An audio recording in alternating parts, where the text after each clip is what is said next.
যোৱাকালিৰ পৰা মই ভাবিছিলোঁ যে ডেইলি ভ্লগ আপলোড কৰিম আৰু আজি ভাবিছিলোঁ আজি দিনটো মই কি কৰোঁ তাকেই দেখুৱাম।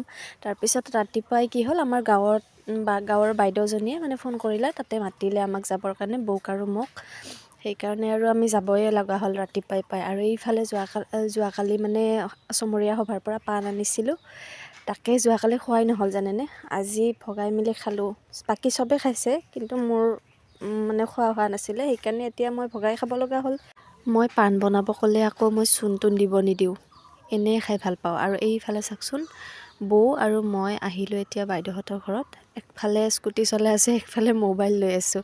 আৰু এইফালে আহিয়ে চাহ তাহ খালোঁ বাইদেউহঁতৰ ঘৰত, চাহ তাহ খাই চাওক। আৰু এতিয়া চাহ ভাত খাই উঠি কি কৰিলোঁ, মানে বাইদেউহঁতৰ মানে গোটেইবিলাকে বোলে থ্ৰেডিং কৰে, তাকে এতিয়া থ্ৰেডিং কৰা কামত লাগি গৈছে চাওকচোন। মানে অহাকালি কোনোবাৰ জোৰোণ আছে বোলে, আৰু যিহেতু মই থ্ৰেডিঙৰ সূতা নিয়া নাছিলোঁ,